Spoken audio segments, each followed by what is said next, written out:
তদন্ত কমিশনের যে প্রধান সেও বলেছে এটি বিদ্রোহ ছিল না, হত্যাকাণ্ড। শুধু আপনারা দুইজন নয়, 18 কোটি জনগণ জানে এটা বিদ্রোহ ছিল না, হত্যাকাণ্ড। তাহলে কিসের ভিত্তিতে বললেন হত্যাকাণ্ড? নিশ্চয়ই কোনো তথ্যের ভিত্তিতে বলেছেন। যদি তথ্যের ভিত্তিতে বিশ্বাস করে থাকেন হত্যাকাণ্ড, তাহলে আমি বিনয়ের সাথে অনুরোধ করব, যাদেরকে অন্যায়ভাবে হত্যার সাথে জড়িত নাই, আমরা যারা বিশেষ মামলায় চাকরিচ্যুত হয়েছি এবং সিউর কোর্টে, সামারি কোর্টে চাকরিচ্যুত হয়েছি, হত্যায় যারা জড়িত তাদের কঠিন শাস্তি আমরা দাবি করি। কিন্তু আমরা যারা হত্যার সাথে জড়িত নই, বিশেষ আদালত এবং সামারি কোর্টে যারা চাকরিচ্যুত হয়েছি, তাদেরকে আপনাদের কথার উপর ভিত্তি করেই আপনারা বলেছেন হত্যাকাণ্ড। তাহলে আমাদেরকে, যাদেরকে বিদ্রোহ মামলার তকমা দেওয়া হয়েছে, সেই তকমা থেকে আমাদেরকে উদ্ধার করুন নির্বাহী আদেশের মাধ্যমে।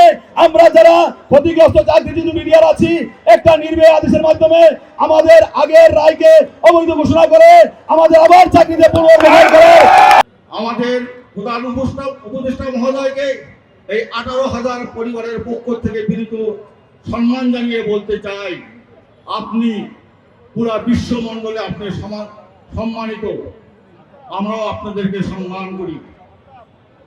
কিন্তু আপনার অর্জন এই দেশবাসীকে দেখা দিচ্ছে না। কতগুলো দোষক খাপটি মারে যারা বসে আছে আপনার চারপাশে। আজকে দেখেন আমাদের বিষয়টি কত কাল ভাঙা হলো। বর্তমান স্বরাষ্ট্র উপদেষ্টা উনি পিলখানায় গেলেন। আমাদের এরকম বিজয়ের বহু সন্তান আছে, এমন এক সময় আসবেন যিনি কূট চত্বরে তারাই এই ন্যায় বিচারের প্রতিষ্ঠা করতে সহায়তা ভূমিকা পালন করবেন।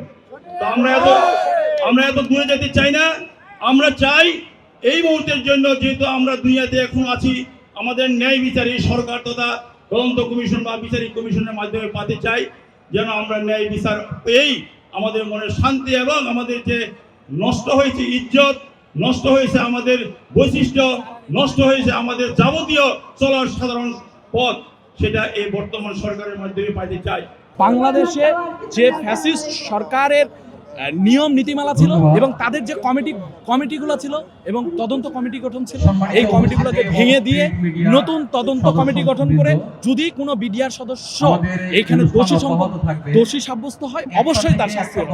কিন্তু নির্দোষ বিডিআর সদস্যদের চাকরি ফেরত দিতে হবে এবং 16 বছরে তার পরিবার এবং তাকে ক্ষতিপূরণ দিতে হবে। বক্তব্য সুস্পষ্ট। এবং 18,000 যে বিডিআর রয়েছে, এই বিডিআর সদস্যদের প্রত্যেকের পরিবারের খোঁজ খবর নিতে হবে এবং তাদের পরিবারকে আর্থিক সহযোগিতা দিতে হবে।